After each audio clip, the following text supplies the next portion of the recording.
Hello and welcome to Language of the Soul podcast. I'm your host, Dominick Domingo. And I'm your co-host, Virginia Grenier. We'd like to invite you to sit back, relax, and enjoy some inspiring conversation. Here at Language of the Soul, we know that life is story. Individually, we're the products of the stories we tell about ourselves.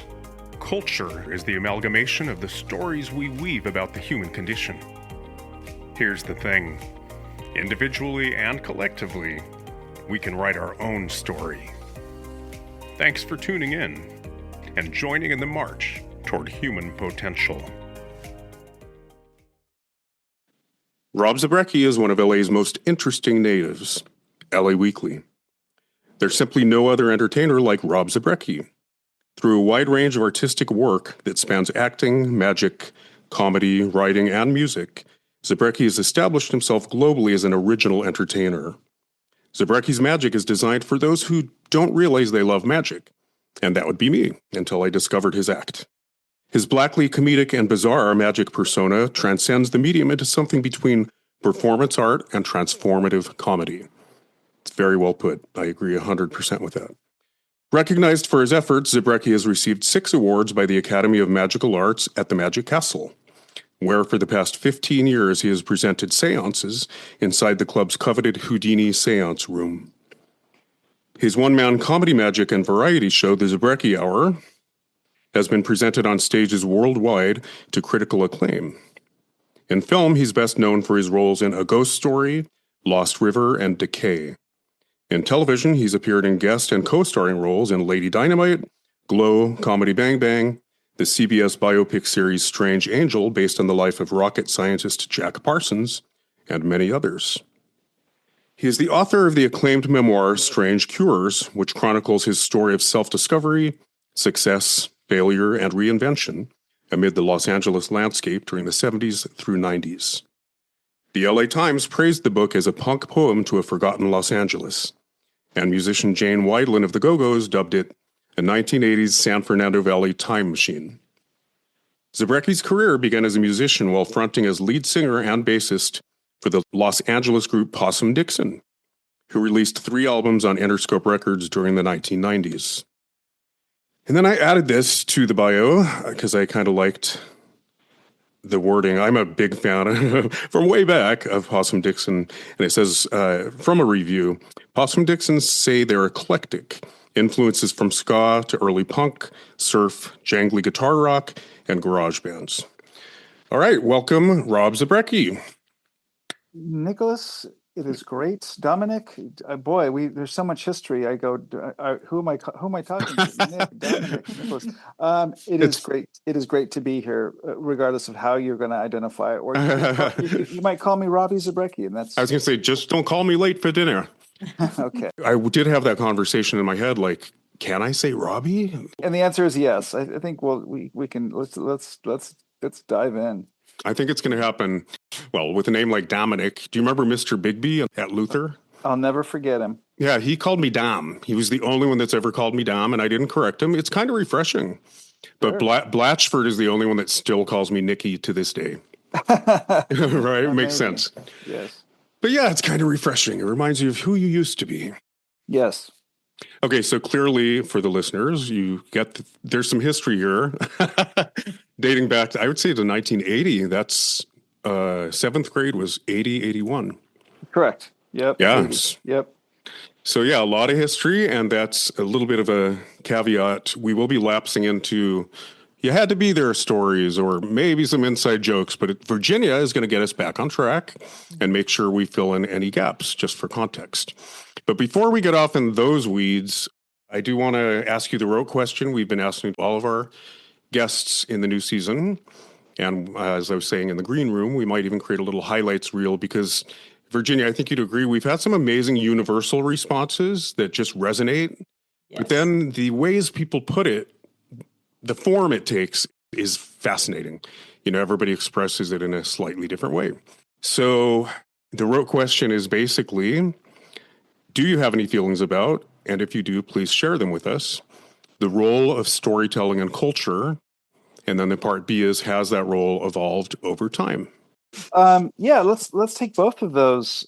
They're sort of definitely two different topics, but I think if you're a creative person, your crusade or your goal in life is going to be to share your story, your point of view, whether that's in whatever medium you're working in. And for me, it's been something that's been, I've been pursuing since I was 15, 16 years old. First as a musician, then as a magician, which led to acting. So for me, it's my lifeline. I mean, that's how I connect with the world is through storytelling. Mhm. And by storytelling, that can really mean so many different things. Mhm. And when you work in different mediums, if I'm performing a magic trick to a piece of music, I can, if I do it right, I can convey a feeling of happiness, sadness, fear, anger, love. You can do those things without having to. It doesn't have to be so apparent all the time. If you're good at what you do, you can do it through dance. You can do it through a squiggle, an Mhm. illustration. If you're a comedian, through a look, one line, a joke. Mm. Yeah, well, I think that's one of our premises, and it does come up a lot with our guests, is that you kind of can't parse between creative expression and storytelling, right? Expressing yourself creatively is telling your story. And that's why we have a podcast. It's so vast. But, any generalizations you can make about the creative process or creative expression in general can also be said of story. So I do want to press you a little bit on that because I have noticed some of the guests do talk about it's not so much micro and macro, but it's like the catharsis that the artist undergoes through the creative process is one thing, but then by extension, it does have an outcome with the macro, if that makes sense. So do you concern yourself with the patron, or in entertainment, I guess it would be the audience or the listenership? What is the outcome for the collective, if that makes sense? I understand Yeah, how it serves you. It is just interesting. Some of our more self-absorbed writers will just go on and on about how it serves them as therapy. And I'm like, but the question was, how does it affect culture? So, right. Well, yeah. I mean, it's a great question, and it's one that I've been obsessed with when studying the work of others and just talking with other artists. Because first, I think if the goal should be creating something for yourself that's gratifying. So, mm, for example, I don't know, 7, 8 years ago, I had regret about something, and I thought, you know what, I need to write a piece about regret. I don't know where, I don't know how, I don't know what's going to be in what format this is going to come out, or whether I just wasn't sure, and it ended up being a magic trick where I was performing a show would kind of produce a spool of thread and pull off a big chunk of it and talk about these regrets. Now the regrets were mm, all comedic, and this was for an adult audience, and they were metaphorically, they weren't the actual regrets that I had, but I was able to sort of mask them in a way that was appealing to an audience, because mhm, I knew that, like, at the end of the day, the audience has to connect with us. They have to be empathetic to it. mhm, And if you're good, if you can hold your weight as a writer, you can find a way to kind of speak to an audience, but also speak to your truth. mhm. Because I don't think the audience really wanted to know what my real regret was, nor did I feel like really going into that. Right, right. It almost became irrelevant. But it became a standout piece in my longer show, the Zabrecky Hour, and I kind of follow it with when I finish restoring this string, which magically happens. I walk out into the audience and I find a random spectator and I hand them the same string and I say, "Now it's your turn." Mhm. And then I Wow. gesture them to the stage, and then very awkwardly, they walk on the stage, having no idea that that they're going to be invited up there. And suddenly, the spotlight's up there, and they're holding this piece of string, knowing that there's no way they can reproduce what I did. And Right. it ranges from people going, "Well, I regret coming to this Right, Zabrecky hour," and right. sometimes they'll dive into, "Oh, I regret, breaking up with my boyfriend. That was, Mm, oh boy," and I regret, I shouldn't have left that job, before I got the mm, other one. So anyway, the point is, I found levity in it, mm, mhm, and it turned. So I think it's important to reiterate, just to kind of, you always write for yourself first, and then you mhm, go, how is this going to connect? What does this piece say about me? mhm, And then the second question is, what does this say about life mhm. and the human experience? And I think that's the fascinating part, where people can sort of take something and see, your version of whatever that is, and connect with it. And Wow. that's a thing of beauty. When that happens, I feel like I've done my job. Absolutely. Well, what comes to mind for me is that there's a delayed gratification. I call it the completion of the circuit, right? So when you paint a painting, the patron's going to get whatever it is, their epiphany, their catharsis, their conceptual, their paradigm shift, whatever that is, they're going to get it, but you're not there to feel the completion of the circuit. Theater is so immediate, right, that you feel the energy and it feels like the circuit is complete in the moment. So I love how you explained that, where it's literally I think, trying to strive for the universal without making it so personal that you lose people, but then you immediately pass the baton, you pass the string to them. And does that make sense? It feels more immediate. 100%. Well, the live performance is ephemeral. So when I do that, I get up there and I, hopefully I do my job and I say the words clearly, and they sound like I'm just making them up for the first time. And I find somebody who's going to come on stage and they're going to have some funny moment. And then that's gone, unlike a painting that's going to, or a drawing or any, the visual arts that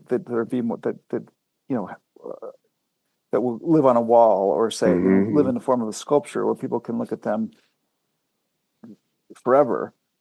In live performance, that show's over, and you've got to go do that again. I love it. Yeah, the ephemeral. I love that word, because I've always had this premise that, like, it's been disproven actually in my life, but I used to say peak experiences can't be recorded, right? Like epiphanies just can't be recorded. And so maybe they're more powerful when they're ephemeral, if that makes sense.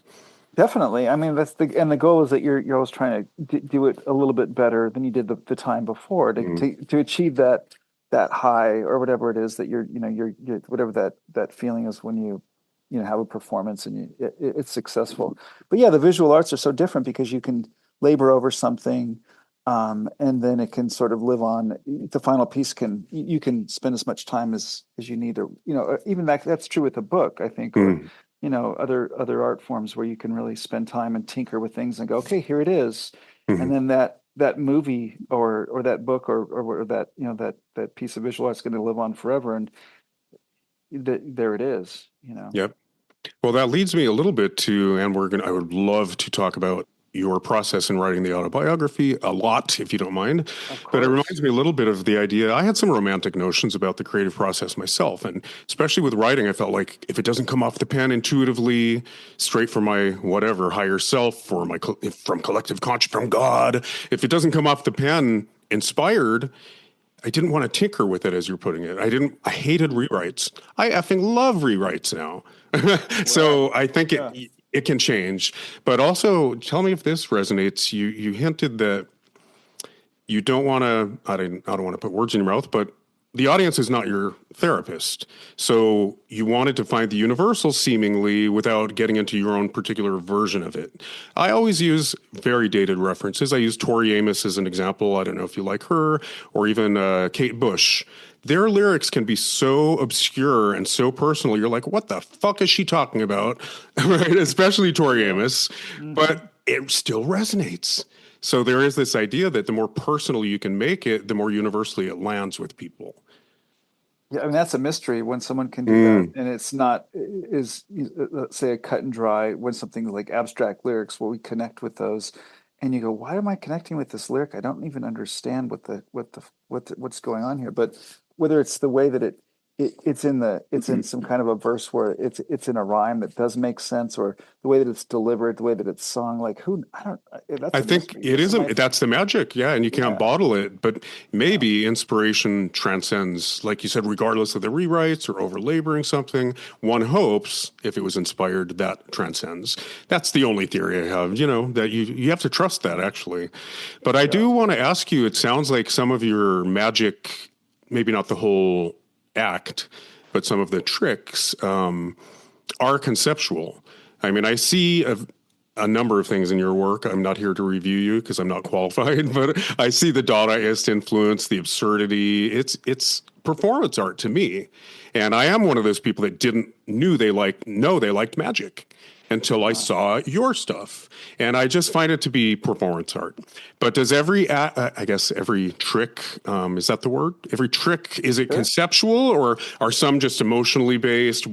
How do you begin your creative process? Are they all conceptual? Well, magic's different than other art forms. So in magic, there's two approaches, and it's the exact same way that I approached music, in that there's a story on a piece of paper, right? So you've got that, and then on the other side of it, you've got the effect, the magic trick that comes from a book, that comes from a method, that comes from, at some point someone created.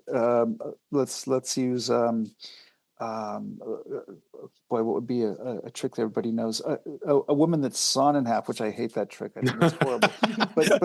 But we all know this, right? So we know that a woman can be sawn in half. So Right. there's a method, and at some point, Horace Golden invented this trick. Doesn't matter who it is, but that's who it was, and that's in a book, and we could all, since this trick is in print, we can perform that exactly the same way that the Beatles have a songbook, and if you can learn how to play guitar, you can find your way through any one of their tunes, because you've got chords, you've got tablature, you've got the lyrics written out, and you can listen to the recordings and try to emulate them. So those are the two things, and one of two things is going to happen. Either I'm really drawn to a trick, and I go, I want to do that trick really, really bad. God, I want to find a way to do that that's interesting and provocative, and where I can put in the sort of, like you said, some of the surreal or Dada stuff, or add my own kind of point of view to it. So that's one way. Or the other way is, I've got a story on my mind. I've got this idea where, I'm regretful about something. I want to write a piece about regret. What's it going to be? So then I would go to my magic. Then I would look at all the magic effects that are available and go, oh, this could fit with that. Like tools. Yeah, like tools. Or if I'm having a really good day, I would dream up a trick that doesn't even exist in my mind and go, that I want to do that. I don't know how I'm going to do that yet. There's probably a method. So the inspiration can come from a variety of places. I know with, again, I guess gallery work, or painting, sculpting, the visual arts, right? Sure. A material can inspire something. A juxtaposition of images you see during your day, birds splashing through a puddle. It can come from anywhere, really.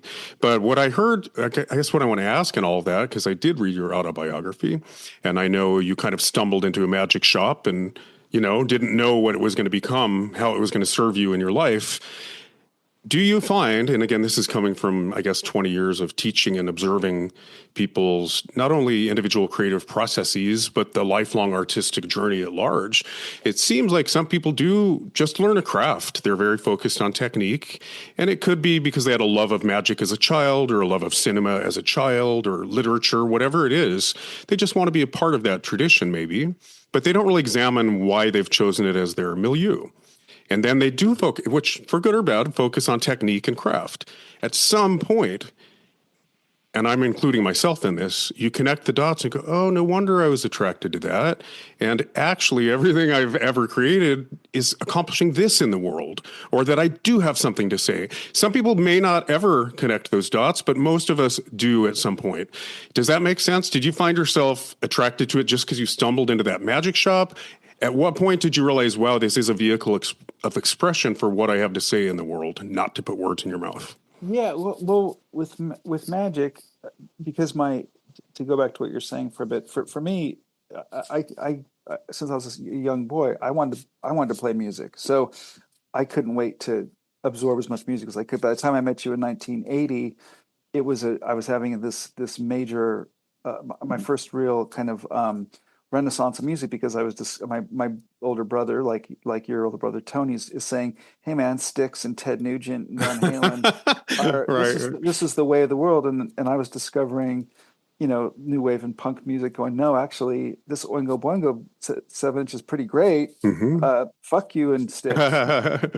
That's not the way. I don't like Ted Nugent anymore. Right. So I was kind of having like a reinvention and a rebirth, and that led to opened up the doors to all kinds of other music. So for me, I wanted to be a musician, and that was always my goal. Like, how do I do what those guys are doing? That was like always the goal, and I followed through, and I had some success as a musician, thinking that was going to be my life. Now, 10 years into that career, into my like mid to late 20s, for the better or worse, I'd kind of fulfilled my fantasy of what I thought that was going to be. And Mm. it was not at all what I thought it was going to be. And it got dark, and some of that was, self-destruction and Mm. the cliches that go along with being in a rock band. Mm. I was, so many of those cliches, but that led to the idea of rebirth. What else is there? What else can I do? Oh Mhm. man, I had painted myself in a corner, always wanting to be this one thing. Mhm. So when I walked in that magic shop and I bought this trick, totally random, I'm like, I had no idea that was going to change my life until I got on stage that night Mm. and our guitar player broke a string, and I very quickly, although I had this small piece of apparatus to vanish a small handkerchief, I asked somebody for a wrapped condom. And that was just me thinking that was just like, Wait, I don't know where that was just wait, like, was that in Strange Cures? I don't remember that yes, detail. yeah, So sorry. Okay. it was in Baltimore, Maryland. And yeah, band was playing, our guitar player broke a string, and I bought this magic trick, which was totally random. And while he's tuning, I'm like, hey, does anybody have a wrapped condom?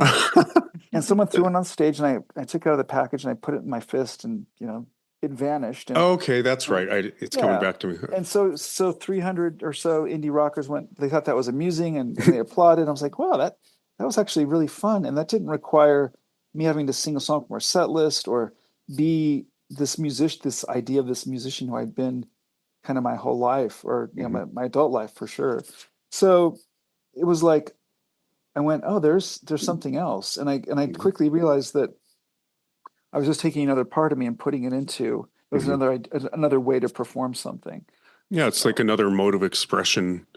yeah. But well, and it leads me. There's so many possible transitions here, but it sounds a little bit too like, and not to lose anyone, but life is the creative process, right? You're manifesting all day, every day, and the path your life takes is a manifestation. So it sounds like you were a live wire and you were kind of ready for something new, a spark of inspiration in the magic shop. It speaks to synchronicity a little bit, that the universe kind of throws things in your path when you're receptive to them, right? And then you found a way to apply it. So I don't know if I lost you a little bit, but you were primed No, and ready like an antenna, it sounded like. I think I was looking for something. I could have walked into a dance shop that day. It could have been Right. tap shoes, or God knows what. I mean, there's no. I think I was and I wasn't consciously looking for it. I think I was subconsciously Yeah, yeah. looking for it. And then as you talk about, as you touched on, synchronicity, or whatever that idea is to anybody, any listener. For me, it was driving back, because that was in Baltimore, and then in New York. We did the next night. I'm like, hey guys, tune up after a few Mm. songs. I'm gonna do that thing again with the condom, which I did, and it worked, and it was just as effective. So drive back 3,000 miles from New York to LA, and my girlfriend, who's now my wife, had a pass to go to visit the Magic Castle. Mm-hmm. She was managing the Viper Room on the Sunset Strip, and had kind of this privileged passes to go to different clubs. And at this night, there was a wine tasting at the Magic Castle. So at that point, this is around our 10-year reunion, which, by the way, I walked in there that night to that 10-year reunion, and I didn't sign up for it, Uh-huh. and So you crashed it. I crashed it, and I wore your name tag. Okay, I thought you were Chris Barnhart's. No, I was Nick Okay, I Domingo. remember that. I remember Oh that. my God, no. And no, it was because you didn't, you were there but didn't grab your tag, and I That was is like, so well, funny. I'm gonna, and of course it was funny because I think most people knew that I wasn't you. But Right, right. the point is, at that time, this is when I was just getting into magic, and like barely had a suit to save.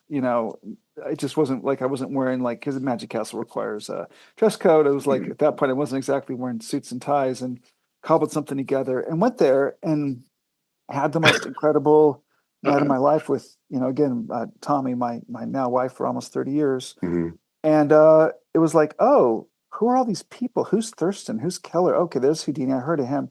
Siegfried and Roy, David. Like, I don't know these people are. So it was this massive, like, revelation where you go, oh, I want to know about all of these people. Like I was studying, Mm. you know, new wave and punk records of the early 80s. Mhm, Like mhm. it was the same obsession where I'm like, I want to know about all of this.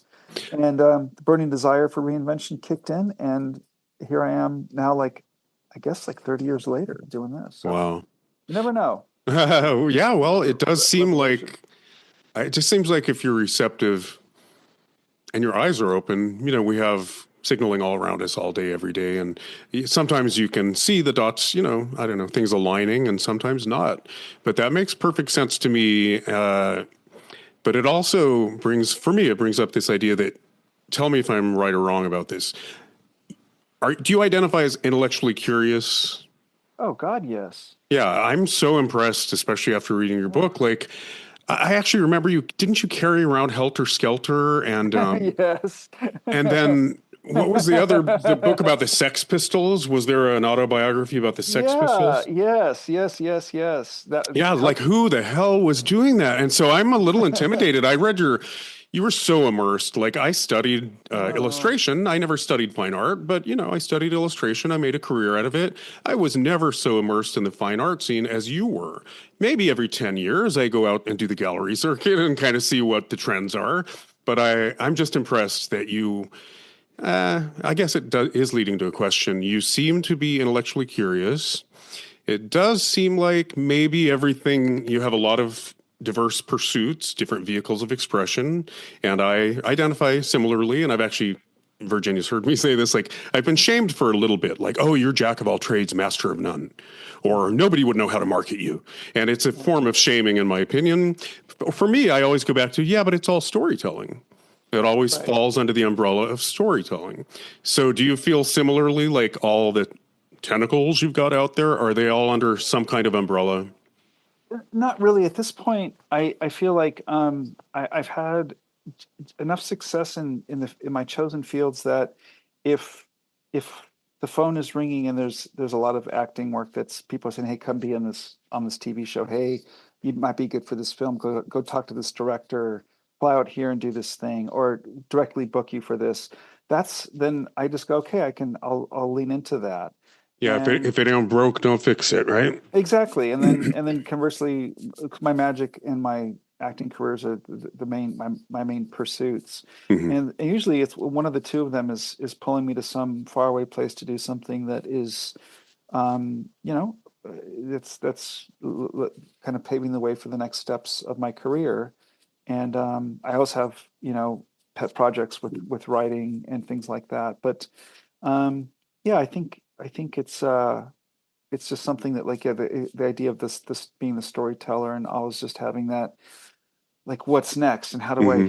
how do I tell this next part of, or how do I go back in time and try to encapsulate that. And when I'm working on that, when you talked a little bit about the memoir Strange Cures, that was like a 10-year, that was my longest art project that I ever worked Hmm. on. It was really a long project, and there's so much process with that. Boy, I What? look back on it and I just still, like, go, "Phew, I can't believe I did that." It's truly mind blowing. And I guess I'm going to take this opportunity because a lot of our listeners, I assume, are writers. And so I'm going to talk about myself a little bit, but only to set up the questions. I just am very impressed. I've got Jane Fonda's autobiography on my table. The only ones I've really ever finished are yours, which was amazing. There's a NFL player called Sarah Tuaolo. Do you know him? No. He was one of the first ones to come out as gay, but of course after he retired.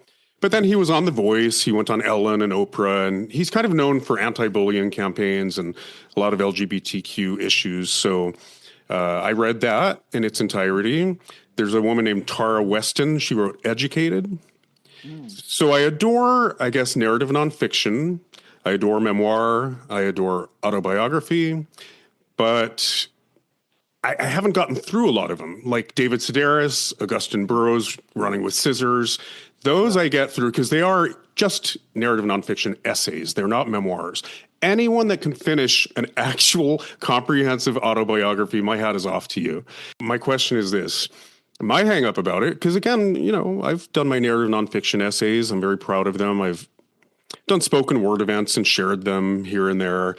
But whenever I sit down and actually consider writing an autobiography, it's hard to commit to one lens or one theme. I could tell my life as a tragedy or a story of overcoming. For me, it's comfortable to pick a theme. The longest memoir I ever wrote, it felt comfortable, like, okay, I'm not excluding any aspect of myself or kind of writing out things that seem inconsequential, but actually might be defining moments. If I pick a theme, I can do it. Did you struggle with that at all? Like, what are my defining moments? And I'm going to add one little thought to it. Like the photographs that make it into an album as the official version of an event. Mm-hmm. Sometimes when you go back and look at the rejects, they say more. So did you work with anybody or get any coaching on what constitute the defining moments? Or did you pick random ones, and I'm offering, that could possibly say more? How did you initially approach it? Did it seem daunting or overwhelming to you? But first of all, it's a really great question. And let me see if I can break down the answer. I hope it made sense. No, it makes perfect sense. But I think, like a lot of people, you're at a party in 8th or 9th grade, and you're telling stories about, defining moments you've had up until that point. And for me, by 10th grade, I'd already had a couple of pretty good ones, in that my uncle shot me when I was like, sorry for laughing. No, great. There's so much levity within that story, which is sad and pathetic, because this man was a terrible raging alcoholic and a horrible person. But I had this uncle who was an FBI impersonator, and he, when I was 12, shot me in the arm. So I come into 7th grade with like, hey, how you doing? I got a bullet in my arm. My uncle shot me last summer. How are you? It was kind of like a thing that like became a story you would tell at the high school party or whatever. And then the other defining moment was when before I knew you, in grade school, when I was over at Bret Harte and you were down at Edison. I had Roosevelt. I'm sorry, Roosevelt. I stand corrected. How dare you? Clark and Lima. I know that right. The intersection. Right. But anyway, the point is, I had this terrible case of warts. I had 50 warts on both of my hands, and it made me very shy and introverted. And the way that I got rid of these warts was by dipping my hands in cow shit every day for 2 weeks. on a trip to England and the United Kingdom and Scotland. My favorite line in that was "shit mittens." That should be a garage band right there. Let's start a band. We'll do it. We'll be the shit mittens. Raising my shit mittens for the world to see, I think was the phrase. Yeah, exactly. So the cure for these to get rid of these warts, because I'd gotten them burned off a bunch, and they kept coming back, and it was this horrible childhood experience. But by dipping them in cow dung for every a fortnight, for 2 weeks, they would go away, and they did. And then so again, by 15, 16, people would be like, hey, Robbie, tell them the story about your warts. Tell them about getting shot. Like, it became a thing where people were going, oh, that didn't happen to me. Oh. I didn't have, my uncle didn't shoot me, and I didn't have this case of warts that my witchy aunt said, oh, dip your hands in cow shit and they'll go away. So I knew that, like, and these aren't really things you brag about, because they're strange stories. I mean, they're goddamn unusual. And I realized at this point, oh, these are trippy stories. And so by the time I'm in my 20s, I accumulated 4 or 5 of these unusual stories. So I knew that there was always like, oh, that would be a nice story to tell. So at some point, if I could ever muster up figure out how to do that. So by my 40s, when I started working on that memoir, now I've got 23, 24 their stories, and some of them are tragedy and some of them are comedy, and they're all there. So what was really important to me, the first thing was to get the facts right. I really needed to make sure that all of this really happened, and I wasn't high on acid or whatever, because I had been high on acid a lot at that point. And so I wanted to make sure that, like, the facts were straight. So I made sure that they were, and I made sure that there was a good sound. I was working from a good base. And then once I was, good with the sort of the fact checking and all that, it was all about finding tone and style. And like you, I love reading a memoir. I don't care if it's NFL. I don't care if someone's willing to tell their story. Boy, let me in. I don't care who it is and what's it about. I want to know. I'm just intellectually curious, like you had said. So for me, it was a question of style. In what way am I going to do this? Is it going to be linear? Am I going to start it? I was born in Burbank, California. No, hell Well, no. that's sorry to interrupt you, but yeah, that Yeah. in one interview you did say once I found the voice, it did kind of get easier. It wrote itself. So Yeah. that And makes that, sense to me because your voice is your worldview. It's your emotional imprint. It's that indefinable thing. You're a really good writer because there always is the question. I reference her a lot too, Virginia, but Anya Achtenberg Mhm. coaches people. It's kind of a gift that you didn't write some of the stories you were carrying around earlier because Mhm. that's a different worldview. And some writers struggle, ooh, how do I put it under one voice when I wrote this story when I was 14? Do you mess with it or you leave it as is because those are the eyes through which you viewed it at the time? I'm Yeah. just impressed that you could be linear. You were very much in the moment. Everything was immediate. You didn't telescope, they call it backwards, or flash forward too much. That is a huge accomplishment.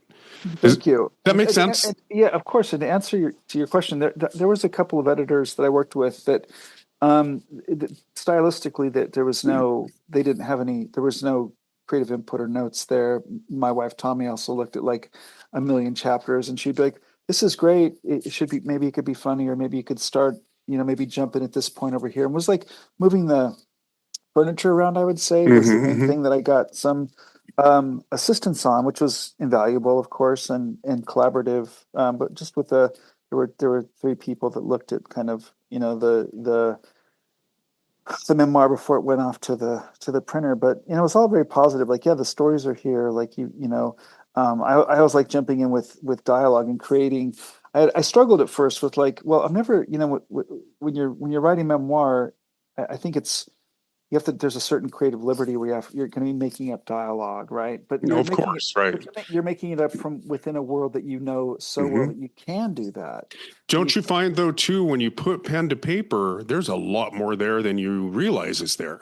Details, maybe not dialogue, precise dialogue, but I just find anecdotes can be a little fuzzy in your mind. The minute you put pen to paper, so much more comes back to you. for sure, but by having a solid foundation and making sure that all of these facts are right, and like, okay, Mm-hmm. everything is okay. I've confirmed now with, whoever and however, that this is the chain of events. How am I going to unleash this? And then it's just that's when it becomes fun, because once you find your writing voice. Mm-hmm. um and for me it was, yeah, just having read just I read countless memoirs. The ones that I appreciated the most were the ones that I still appreciate the most, the ones that have dialogue and kind of Mm-hmm. jump around a little bit here and there, and are will have, will show the beauty in the darkest moments, and what Mm-hmm. they're going to be that are, again, can be funny at times, and Mm-hmm. always having a sense of, I don't know, self-deprecation at times, and not taking Mm-hmm. yourself too seriously. Because Mm-hmm. look, I know at the end of I think I've got a good sense of who I am and where I fit in the world now, um, just from doing this for so long. And I think that's partially, I'm lucky that I feel like I'm an empathetic person by nature. I don't really have to fight to do that, and I'm a curious person by nature. I don't have to fight to do that, and a lot of artists aren't. And there, there's the narcissistic side of us wants to just got me. It's like, Mm-hmm. look, those artists, they live out there, and some of them are amazing. And the Orson Welles, Basquiat, there's some of them that are really, like, told their stories that were able to, like, kind of do that in ways that were, like, incredible. But I'm not one of them. I'm not saying Basquiat was a narcissist, but man, his view, the way that No, he was brilliant. I think they take themselves pretty seriously, and there can be some elitist attitudes that inform that. But self-deprecating is a great term because one of the podcasts I listened to probably yesterday, you talked about taking tap dancing fairly recently. Oh yeah, sure. What was the quote? Something like, "Yeah, I've never shied away from Doing being something. bad at something." Yeah, I don't know what I said, but yeah, I'm not afraid to fail. I mean, I think that, like, one of the things that, even, playing music early on, going like, I'm not a fish to water, and I'm not, like, Mm. taking to this.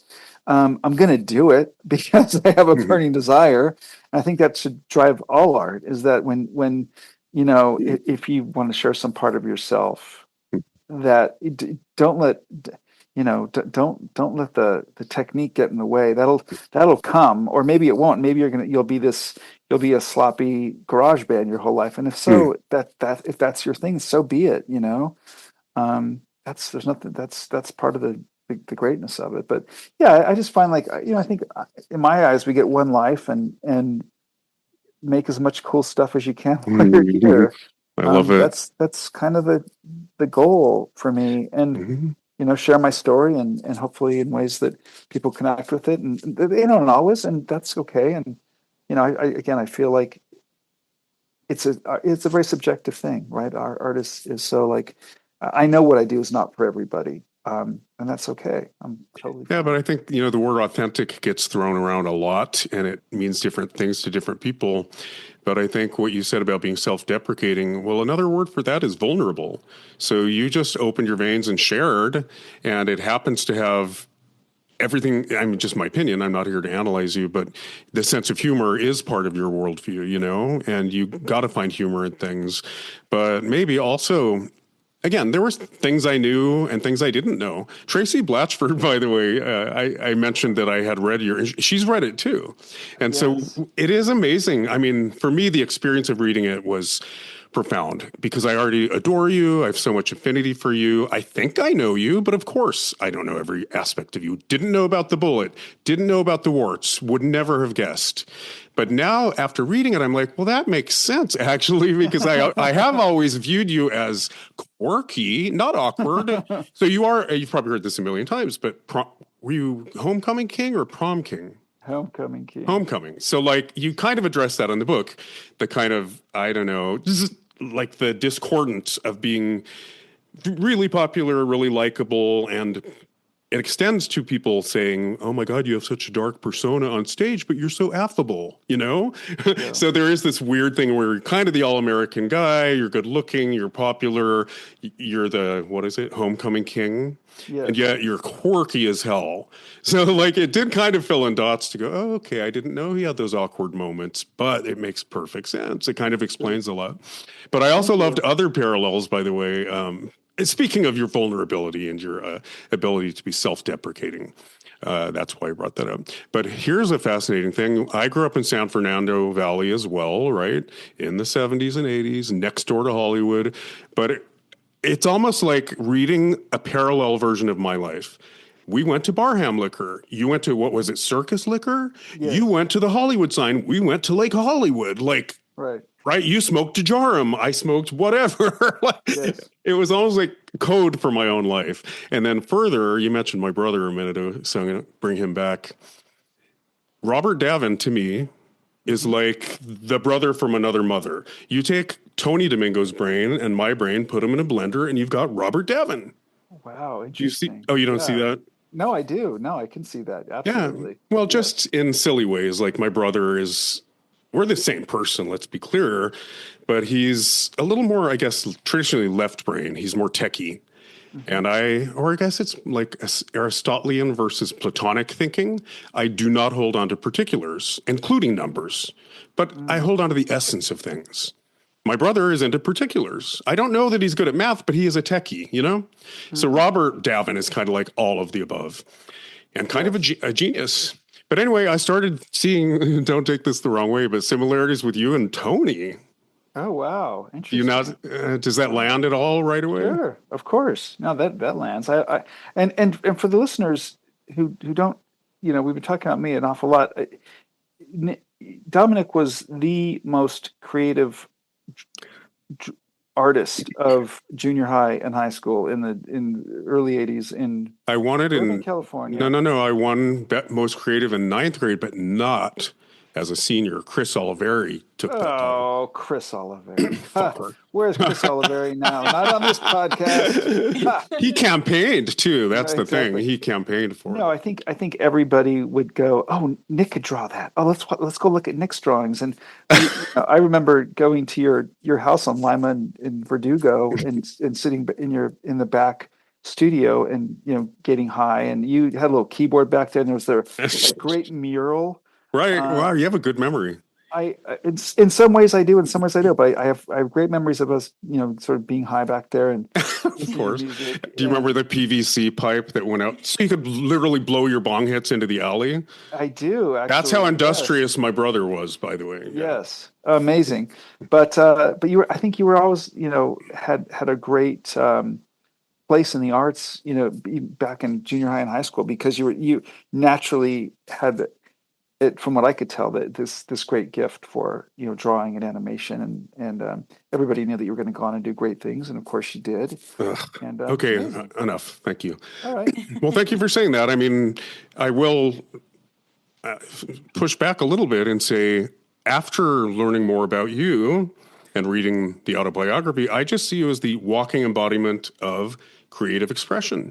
And I do have another friend, you're not going to remember the redhead that lived with us on Verdugo, Diane. Anyway, she just, for a year, she lived with us because she was kind of orphaned and trying to do, become a dancer and an actress in Hollywood. So she's kind of like my third sister, and I adore her. But I feel like everything she does is art. Every breath she takes, because she's a dancer. Like, she's performance art all day, every day. So I feel that way about you. The only reason I got that title is, and I'll give you the perfect anecdote, in Tiny Tots, well, it was our version of preschool, right? Yeah. Sully was in my Tiny Tots class, by the way, as was Crystal Aldana, and some people that I didn't even realize. I realized later they're in some pictures I have, like Melinda Field. Who knew I even knew her in, 72? But anyway, apparently Sully was in my Tiny Tots class. Oh. Then we went our separate ways, but then he showed up at Roosevelt way later, like fourth grade. And he goes, "Dude, do you still draw bitchin' elephants?" I will never forget that. I was the elephant. I could draw bitchin' elephants. And it kind of ended right there. So I got too much credit. I'm sorry. Drawing unicorns in a yearbook does not make you a great artist. I smoked too much pot for my own good because my art didn't evolve. Do you know what I mean? I drew unicorns. Well, you drew them better than anybody else, and whether you smoke too much pot or not, that's neither here nor there nor now. But what is important is that you start a band called Bitch and Elephants, or have a book called, like, that's like the greatest name I've heard all month, maybe year. Which takes me to Never Kill a Mockingbird. Oh Or my lay God. him. What was the name of that band? That was the Castaways. That was the first garage band. Oh my gosh. That was, See, again, I Wow. had a little bit of a brain fuck. Is that it? A brain Sure. aneurysm when I was reading your autobiography because you said Wow. you started Possum Dixon at 20 or something. And I was like, wait, I thought you started it in high school. But that was called Castaway. Yeah, Castaways, and then there was a few year break and trying to figure out, I went to Valley College and tried to figure out what course I was going to take because, you and I can both, you and I both did not come from a show business background. So it is, Burbank being so close to Hollywood, you would think there's some kind of like magic key to get into that world. And so many people that we did know fell into it by way of like, oh, they're going to go into the sound engineers. They're going to be, grips or IATSE or whatever, because their parents worked for the studios. But you and I, me being with music and you being with art was like, our parents didn't do that for a living. So we had to sort of go out and find our own way with that. And I think, now in mid age, I look back on it and I find it very gratifying. And I'm always very proud to say that, like, yeah, everything that I have is because I've made it happen. And hopefully through core values of, self-awareness, inner strength, clarity, some kind of dignity, lots of hope, and just being content with what level I have at this. Have I fulfilled all my dreams? A lot of them. But I'm really content with, where I've kind of found myself in the arts, and it's been a long ride, and part of it is being on the ride, right? It's like the projects I'm doing today are going to define me tomorrow, and hopefully they're a little more interesting, a little more, that they're going to have more color and depth with them than anything that I've done before. And I think that's like should be the goal for all of us who are paving our own paths. Yeah, I think we do need to always grow as artists, right? It's not always about reinventing yourself, but maybe challenging yourself to expand your, not bag of tricks, but your voice, growing your voice. I keep using that word, but earlier I kind of was just saying connecting your craft with some kind of contribution. That's very much on my radar right now. Yeah, that's I love that. I mean, I think we should try to, again, I always say these two questions: what does this piece say about me, and what does this say about life? And when younger magicians or artists or whoever, when I get in this conversation, I always throw those out there because they're really good and they're contemplative. And who I was 10 years ago and who I was 20 years ago or 30 or even 40 years ago, because we're entering, we've been in the arts for a long time. We grow and we change. And like the person that I am at 56 is not who I was. I mean, in a lot of ways, who I was at 16, 26, 36, 46. But like we as we grow and evolve and change, our art should too. And I think that's something I have to remind myself. Like, I don't want to keep repeating myself in ways that, I still think that there's some unlocked rooms that I want to go and visit and try to, share. Yeah, that also takes me to that same I think it was the same podcast interview yesterday. Because again, I've had so much time to stalk you on the internet since we rescheduled, that I probably did too much. And that's why I'm a little bit overwhelmed and at a loss for which avenue to go down. But I think you said exactly that in this interview, that something like, I walk around in the world and I still have those 11-year-old thoughts about the world. Does that ring a bell at all? That sounds like, yeah. Something like that. But it resonated because I just saw David Sedaris live.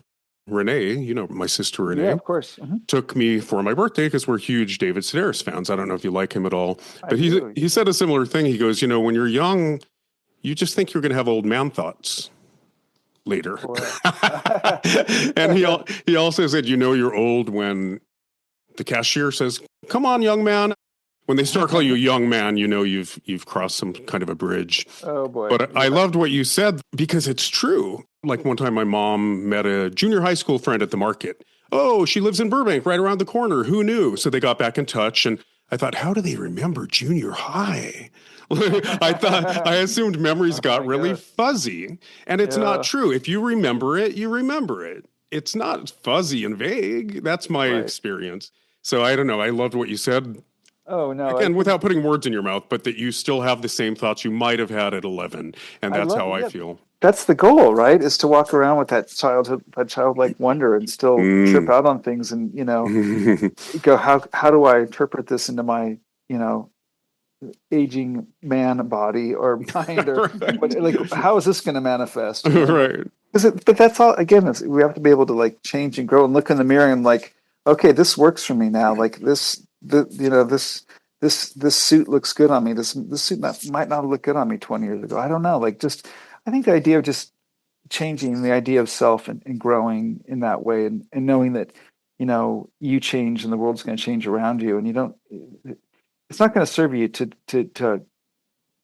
try to live, under some idea of who you think you are. Like I was at a lecture once with, half of the act of Penn and Teller, who doesn't speak on stage, the smaller, crafty magician of the two.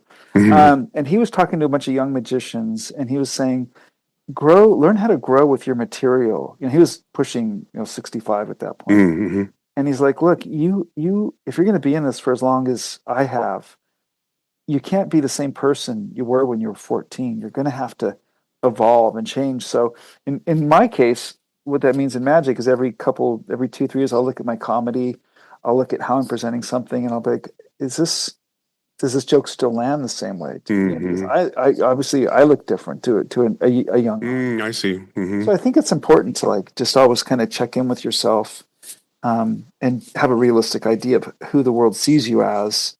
Well, I see it. Sorry to interrupt you, but Renee, again, my sister has been on twice, and she talks a lot about, she has this pot metaphor, how if you don't grow internally, and I would just say it's called emotional maturity or spiritual evolution, if you're not nurturing the inner realm, what is there to express, right? So I think it is going to always be neck and neck with your maturation, if that makes sense. But if you're not, that's why there's so much content. I would call it vapid content swirling around in social media, because there is no real, I don't know, we're a very youth-oriented culture, so there's not a lot of character reflected in the tits and ass, if that makes sense. Yeah, I think it's almost inevitable that your product is going to reflect your inner growth in a way, but I think being aware of that and conscious of it is maybe the goal. I think it's interesting that you said maybe you can't deliver the same material when you look a certain way. My brother-in-law, Jim, Renee's husband, wrote a whole article about the creep factor, right? So it's kind of like in the workplace how, if you like the guy, it's a workplace romance. If you don't like him, it's called workplace harassment, right? Yes, 100%. So he just kind of came to terms with the fact that, yeah, I come across as creepy to a 23-year-old, and I need to get okay with it. Right. And because you're in your mind, you see the 23-year-old and you're like, Right. yeah, I'm 23 in my mind and in my libido. And you might have be drawn to this, sexually to somebody. And then you go, oh, wait a second. I could be this person's parent. This is Right. so wrong. I better just, I'm going to go the other direction. Right. Like you'd literally have to bury that thought. Right. Well, you put on their goggles. And so anyway, I think Yes. whatever. But I am going to fight ageism till my dying breath, me and Jane Fonda. That's why she's on my coffee table right now. More power to you. I honor anybody who is into self-care and wants to, because look, you're a performer, you're an artist, the body's part of it's your instrument at some level. I mean, I just saw you. I thought you looked great. And I was like, look, we don't get to look great. But there's a certain age where you've got to take care of yourself, and that we've both seen people who are our age who don't, and you see what happens. And I think it's just that's part of the deal, especially if you're a performer. I've had one of my dear friends who's 20 years older than I am, who's been kind of a mentor, and she's always pointed out, look at this performer's not taking care of themselves, and watch them on stage, and they move slow, and they don't. It's like, it's your duty to the audience, not to state your high school weight level. It's not. I mean, if you can, that's great. But not everyone's going to be able to do that. But to be able to at least put yourself together in a way that's like shows that you care enough about yourself. That there's enough.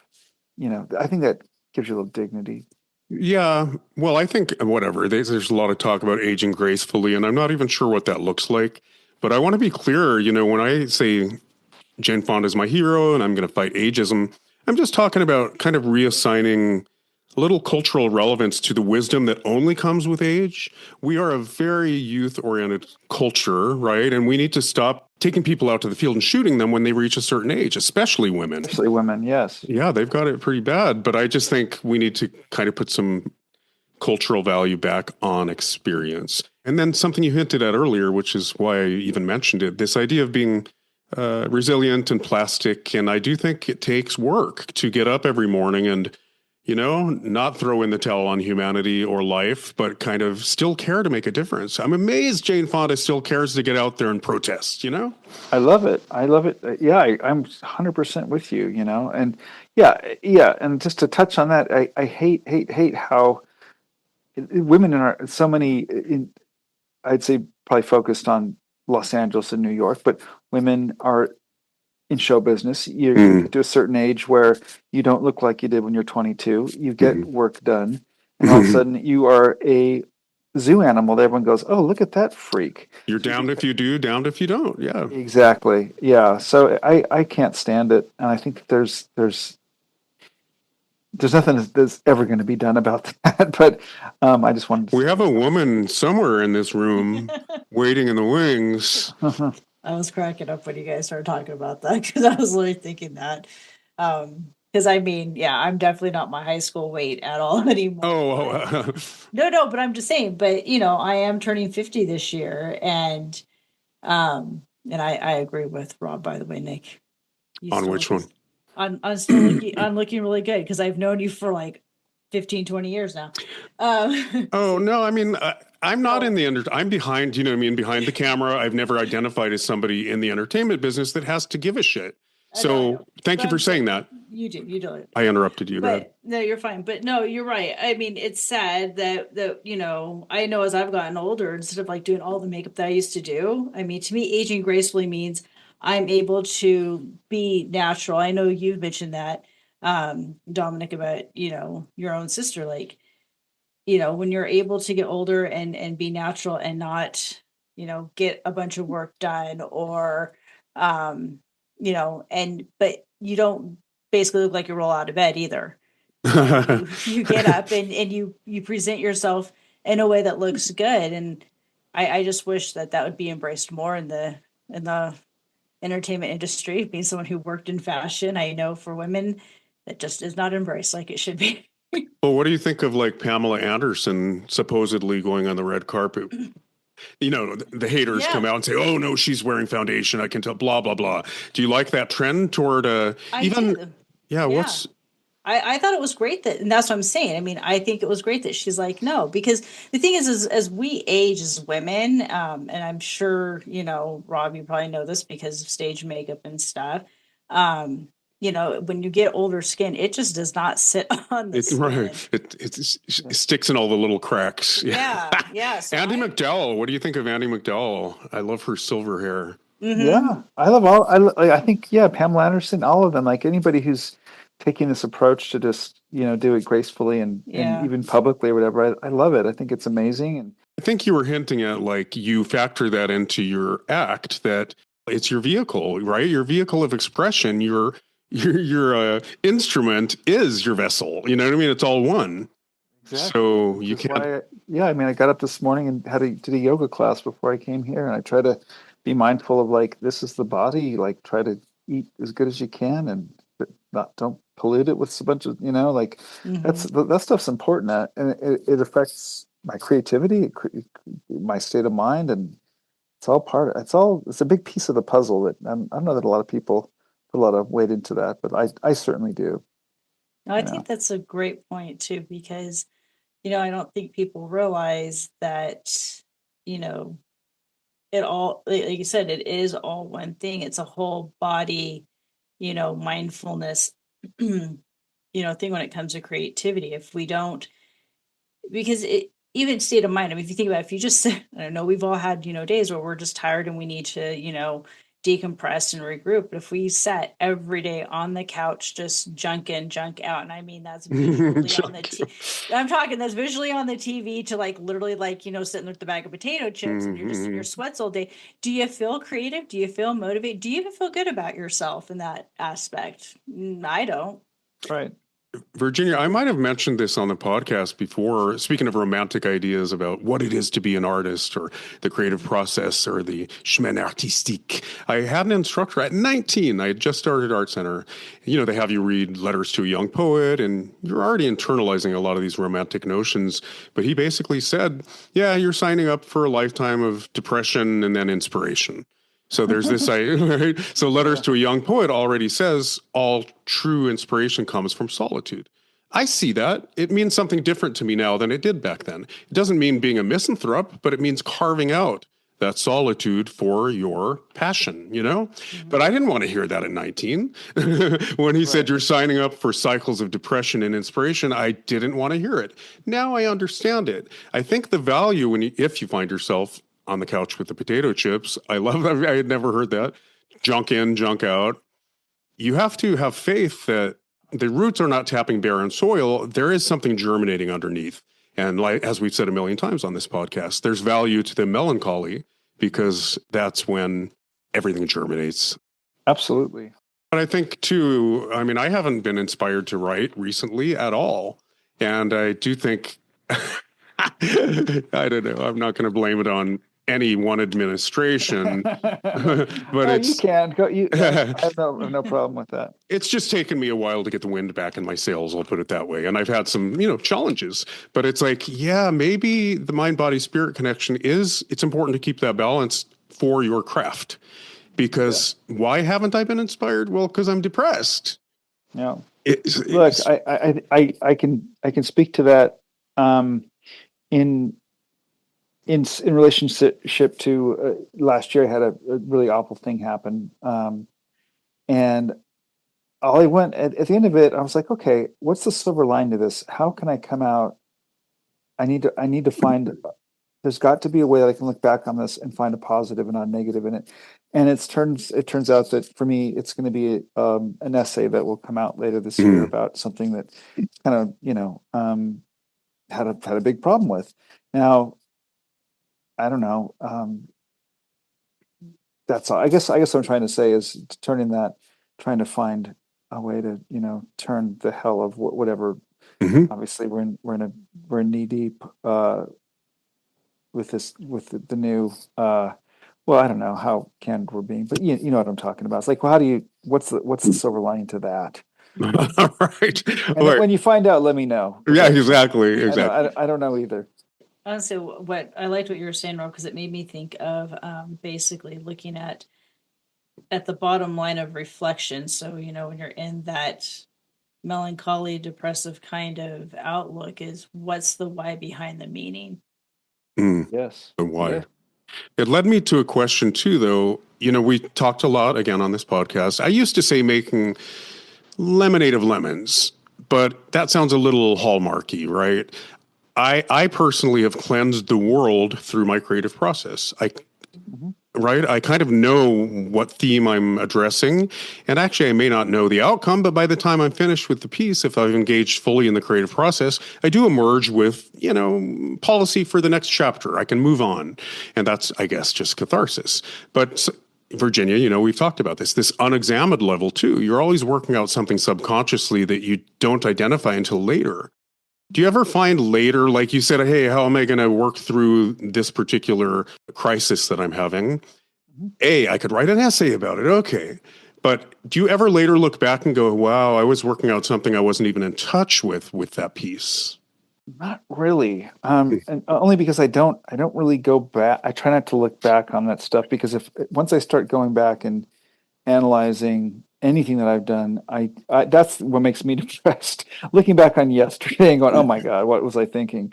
Because all I do is find faults and error Mm. in the Mhm. stuff, and I'm not that's not me trying to fish for compliments in any way because even going back and reading Strange Cures, I'm like, oh, I would have restructured. I'll Mm. relook at a chapter once in a while. If it's brought to my attention for some reason, and I'll go, oh, damn it, this might have worked if I flipped this around, if I started with this line. And it's like, I can't change that. So The could have, should have, would have. yeah, so it kind of becomes moot, and I just think, well, the next time I do it, I'm going to try to do it a little bit better, and I'll remember Right. that there was, I could have structured it if had I taken a little more time or looked at it through a different lens, or how would an artist that I really admired, how would they have approached that thing, and kind of use those as goalposts versus like just, oh my God, everything I've done is so messy and half-assed and Well, geez. I don't like when people put it this way, but you often hear like, well, that's what keeps artists going is they're perfectionists or, they hate everything that's over 5 minutes old. I don't see it that way, but I do think that's why you don't necessarily look back. You just look forward and continue to grow and learn. Right. No, I think that's a great way to put it. I do have a question. We're backtracking a little bit, but I guess the bio is a representation of you. But of course, having just read your entire autobiography, I know there's a hell of a lot more there. But a simple question that I can ask is this. You seem to have very much immersed yourself in different forms or formats, genres of storytelling. Some conceptual, kind of like the Dadaist absurdity thing, some more linear narrative. But in all the different things you've tried your hand at, been very successful at, dipped your toe in, all of the above, what is the common thread? I've suggested that it's story. But why are you so driven to express yourself creatively? Not everybody is. I think we're all creative as humans. It's an innate drive to be creative. But what do you think is the common thread throughout all of it, or what drives you to express? Um, it's going to sound pretentious as hell, but I just find it's my crusade in my life. Mhm. I think it's what I do best. Um, I can't really put it any other way than that.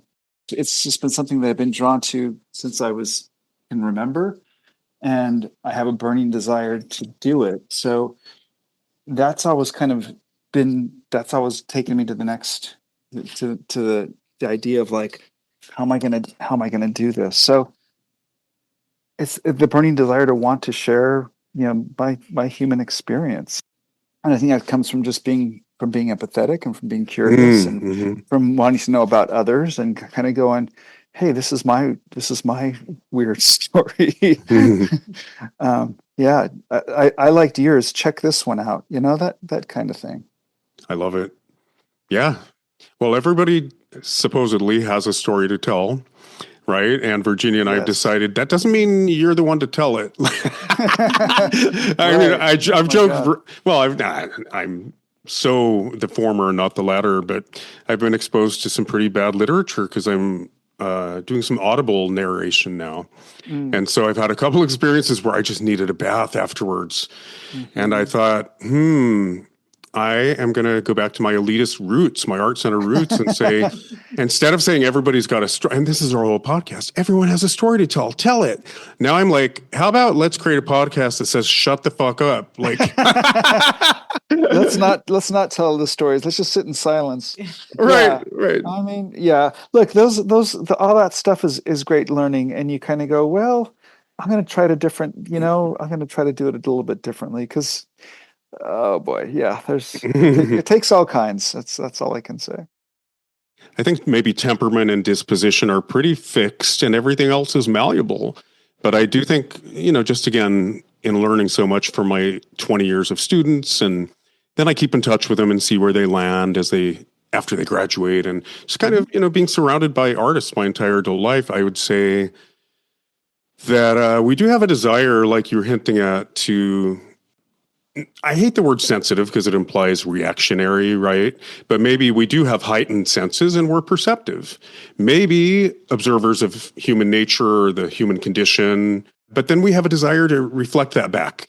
And that's the ingredient, I would say, and Ayn Rand would probably say is that we have a desire to either put it on a pedestal or put it in a frame and represent it somehow for the benefit or the horror of everybody else. She said it well. Well, the horror was my word. There is a desire to take all that we see, and sometimes maybe we see too much, so we have to do something with it. That is maybe the chip. That's the chip there. All right. I'll go with that. Just one way of looking at it. Sure.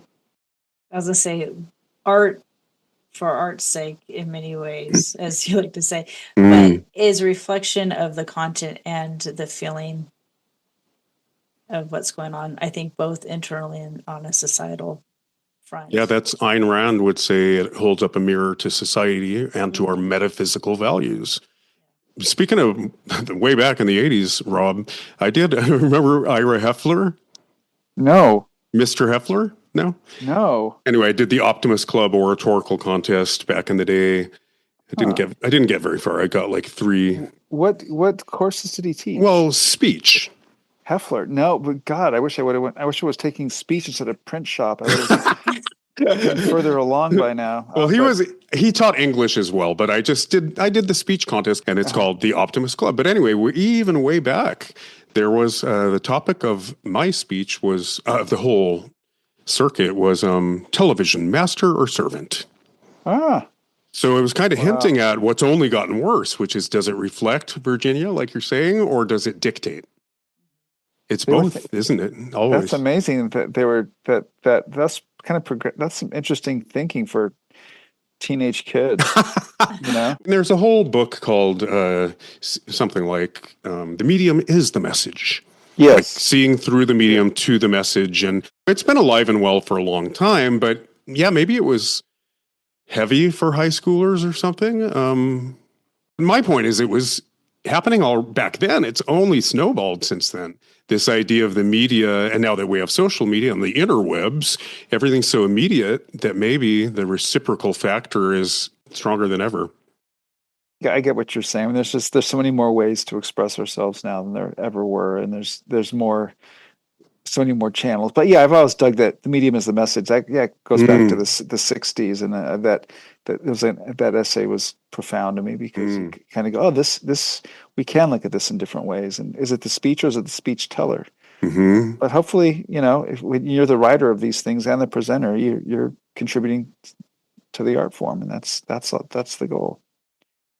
You like to collaborate as well, it seems. I love it. Yeah, there's nothing more than the creative collaborative process has always just been something I've loved doing. Even, going back to music and playing in bands as a teenager, just going like, how is all this going to come together? And even when you're in a movie or a TV show, you don't get to pick the fonts of the show or the music that goes on to the other actors. You're a pawn in this big picture.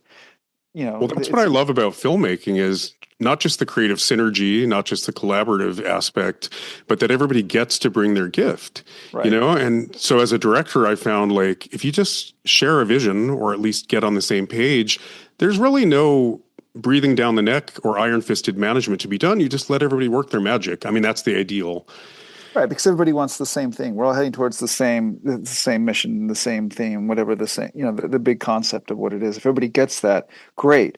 But if not, and often case, I've been on so many TV shows or movies or commercials or whatever where it's not, you see how quickly and how horribly it can fall apart. So to have projects like Memoir or a magic act or something, a story that you write or animate or whatever, you can write, produce, direct, and act these things, and that's when you have complete control. And really, that's a thing. That's the great thing of beauty, right there, is to have projects that you do have that much control. And so, when you're, any kind of working pro, you're going to run into situations where you're required to do something under somebody else's vision, and you want to be able to help them see that through the finish line, and that can be. That can be challenging. Yeah, I've noticed some people can collaborate and some aren't meant to. It's not that they can't, they're just not meant to. They're kind of Correct. a singular brand. And yes. Yeah, especially in animation. I mean, I think there's people that are better off working from a cornfield in Iowa, and I used to say with a fax machine. And that can be done, but Yes. It takes a real specific temperament to be able to work collaboratively on an animated film. I mean, there's hundreds of people that are involved. Anyway, Rob, I would love to dive in. Maybe we'll do a part 2 because there's so much in the memoir I want to go back to. I'm so nostalgic. I'll be honest, right after reading your book, this is how surreal this political landscape is. I watched the OJ thing on Netflix last night. Have you seen that? Oh my God. No, but I'm always watching. I can't get enough of that stuff. I was going to say, well, there's been so many documentaries about it. And then the Ryan Murphy thing, I saw that. But all I know is there was nothing else new on Netflix. So I just started watching it. It felt like comfort food to me. I know the feeling. It's about a double murder. And I'm like, how does that feel more kind and benevolent than the reality we're living in? I know. It's I know exactly what you're saying. It's kind of like when W suddenly seemed like a gentleman. I know. Same. I know. And you're like, wow.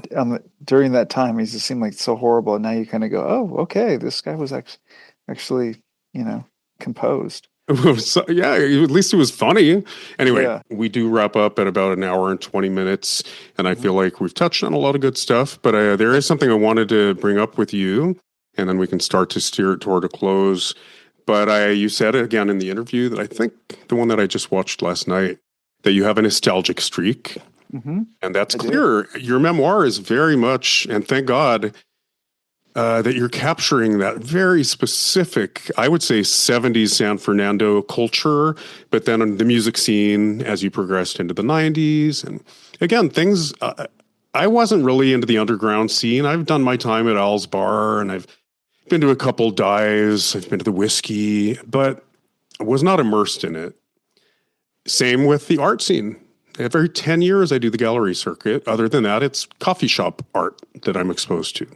Mm-hmm. So, I don't know. It really opened my eyes. And I did go to Jabberjaw once, by the way.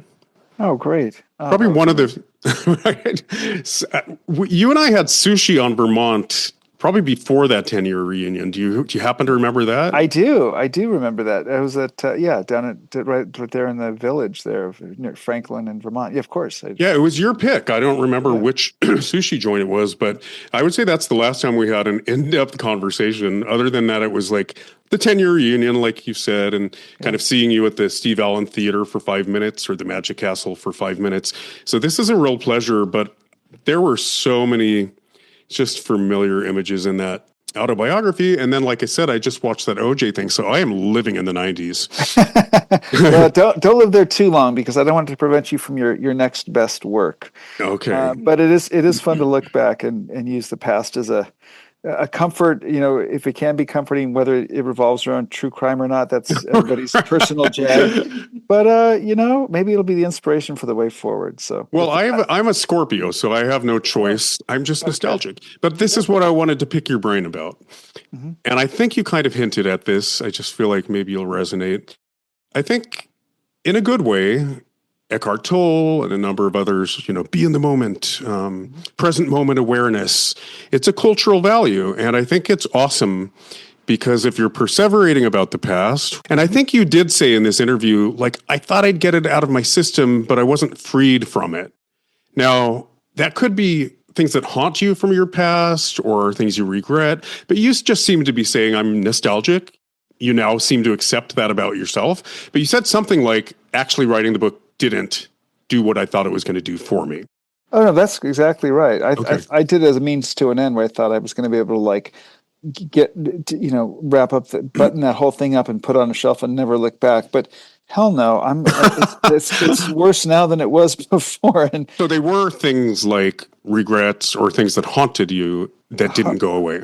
Of course, yes. And as worthwhile as that whole endeavor was, it didn't do what I thought it was going to do, which is okay. And I've accepted that now. And I just know now that I'm a nostalgic person, and that's okay. That's what I wanted to get to, though, is, see, I didn't know if it meant, I had demons and now I thought I'd outrun them by doing the book, and I didn't. It could be positive or negative. But anyway, for sure. A lot of our guests will say, absolutely. They're aware that writing is cathartic. Aristotle even said it frees you from complexes, period. Storytelling, whether you're the patron or the author, it does have that effect. So I just, being the Scorpio that I am, I just see all day, every day that people that have something to run from really tout, adapt or die, move forward, look to the future, don't dig in the dirt. For a lot of my adult life, I've said, well, okay, but if you know what makes you tick and you've already done your therapy, I just think anyone could benefit from therapy at any time. I have no fears of shrinks, But I did think as long as you've done your work and you've dug in the dirt, you know what makes you tick. Yeah, just whether it's a spiritual practice or a policy to move forward, better to look forward than back, if you've done the work. I will say I've had to defend my nostalgic nature a little bit, even to myself, and just think, yes, the idea would be move forward, always reinvent yourself, be flexible, adapt or die. But yet, actually, our memories make us. The personality is only an amalgamation of your memories. So I feel like, don't shame me for clinging to the past if I don't perseverate on it, but actually fond memories can keep you warm on cool nights, and it's a safe place to go. I think Woody Allen has written about nostalgia as an escape from the current reality. Where do you fall on all of that, if it makes sense? I would more where you're at, where it's like, yeah, you don't get stuck there. But yeah, if it makes you feel good to walk past the old Winchell's Donut Shop by Luther and go, God, I had so many memories of like Jimmy with the knife. Remember trying to rob it with a knife? Did you know that one? No. Best smile. I won't say. I don't have that warm memory. I won't say the last name, but okay. Cutest smile in our yearbook. Knife, right? Benson. Oh, really? Damn it. I didn't. Okay. Well, later, he tried to rob it with a knife. How do you rob? All they have to do is shut the glass window. And how much you really going to walk away with? Like $23. Anyway, that aside, you said it so well. It's like, yes, on those things can really comfort you, and you can relive these moments of glory sometimes, or sorrow, whatever it is, and they can be really useful, and inspiring. So, but they do make us, if that makes sense. Like you're a person, and my mom had dementia. It didn't advance too far. She died before it advanced too far. But that is the robbing, or even Alzheimer's. You're kind of being robbed of your entire identity. Yeah, I guess so. I would say your identity, your personality is your memories. So Right. how can you devalue that? Virginia, but when it comes to narrative therapy, why didn't Robbie get that outcome? I haven't studied narrative therapy deeply enough. It's an area that I'm just starting, so and it's pretty comprehensive. But Because his autobiography is really good. yeah, Do you call it a memoir instead of an autobiography? I call it a memoir, but they're synonyms. I don't think there's any difference. I think it's a choice. Okay. Yeah. yeah. Yeah. I was gonna say probably what my best guess is not, obviously sitting here and diagnosing you and doing a therapy session with you, but I'd probably say just from the things that you've said, Rob, you're open to feedback. You're pretty, introspective, and you don't. I mean, I'm not gonna say you don't. I mean, you obviously have a hidden self, but you seem to not have a huge hidden self, at least from what I'm noticing. So that's probably what it is. Is there's this, it's called the Jahara window, and you've probably got a pretty big area of openness versus hidden self, unknown, and blind, which is like Mm. the areas that you either don't want to reveal or aren't aware of. And that's Mm. probably why. It's just because, you've been pretty reflective naturally. So it served you, but it's not like where you're like, oh wow, I had no idea about that. Yeah, Rob, it sounds like you've been lucid, right? You've been Mhm. lucid and processing Yes. all the way along. I think so. Yeah. Yeah, I we're not mean, here to yes. analyze you. I mean, I'll put myself at Uh-huh. center stage as the guinea pig. The first two times I did therapy, one was during Art Center, right? And I was living with somebody, so I was in a relationship, and they're always mirrors, right? But I was also on the verge of coming out, which is huge. So I saw a flyer and it said, sliding scale, and I could afford it. So I was always interested in psychology.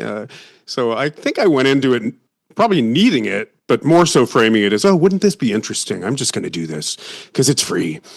But I did have this fantasy that I was going to curl up in a ball and, find my inner child and just weep into the carpet. And it never happened. So later I was like, well, she was an intern. Like maybe she wasn't at the top of her game. And the second time I did it later in life, same thing. I just thought, when is this big epiphany going to happen where not the intellectual stuff, but the gut level, visceral release of all those toxins, it just never happened. And granted, I need a dude next time so I can do the transference and the role reversal, all that stuff. But it just never happened. And I thought, yeah, maybe the same thing you're saying, Virginia. I've been lucid all the way along. So it's not like there's too much that's pent up or unexpressed. Yeah. I think so. I'm gonna go. I'll think you can take my armchair philosophy on that. And I think so. Yeah. Well, I think there's so much we didn't cover, but I hope listeners were able to connect the dots of how you kind of moved through your different modes of expression and then brought you to where you are today. I would love to put some more links. What was the name of the song you just released? It was kind of about the whole legacy and history of magic. It's called Our Magic. Yes, Our Beautiful. Magic. Yeah, thank you. There's a video that goes along with that. That's I'll send it over to you guys. You can take a look at it. Thank Well, you. if you don't mind, I would love to put that link. It rocked my world. Oh, great. Beautiful. Please put the video in there because we have some really fun visuals in there. That's what kind of rocked my world is. Oh, great. I probably already gave you my review, but I love, do you know Genet and Corot, those filmmakers? No. City of Lost Children. Oh, yeah. Yes. It just had that feel to me. Oh, right. Wow. And then I also saw the Blondie song that I didn't even know. Oh, yeah. Dreaming. Yes, of Beautiful. course. I love thank you. the tempo of that. Oh, wow. Well, thank you. Well, the original is like really fast. And so when I was like, well, I want to cover this song, but I want to do it not like Blondie. I want to do the opposite of what Blondie would have done. And so I made it into a ballad. So thank you. Listen to the original. It's very inspiring and upbeat. It's called Dreaming, of course. Yeah, I heard yours first. And then I thought, because I've never bought a Blondie album. I adored her and I understand, the role she played in our dialectic, but I never bought an album for whatever reason. So I saw yours, and then I looked for her version, and I was like, oh wow, it's really upbeat. Who knew? Wow, amazing. Well, thank you. Thanks a lot. Beautiful video. Well, thank you. This has been really a nice afternoon talking with Virginia. It's nice, chatting with you earlier on, Thank you. and Dominick, thank you for chatting today. It was really fun. I had a good time. Yeah, thanks for finding the time and fitting it in. You seem in pretty high demand, so you were a good get. Thank you so much. I'd love to. Yeah, well, you're very welcome, and it was fun catching up as well. So thanks for the nostalgia. There's so much more, but maybe next time. It was very gratifying. Thanks. Thank you. We're lucky to have you. Thank you so much. Okay, and to our listeners, remember, life is story, and we can get our hands in the clay. Individually and collectively, we can write a new story. See you next time.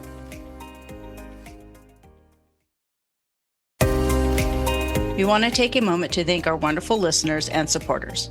Your continued support and sharing of our podcast helps us spread the transformative power of storytelling. If you enjoy our episodes, please rate and review us on your favorite platform and share the podcast with friends and family. For more enriching conversations and insights, subscribe to Language of the Soul podcast on Apple Podcasts, Spotify, Amazon Music, iHeartRadio, and anywhere you listen to podcasts. Follow us on social media and visit our Patreon website for the latest updates and exclusive content. Your support helps us continue to bring these important stories to life. If you'd like to support us further, consider joining our Patreon community for exclusive content and donation options. Every bit of support helps us reach more hearts and minds.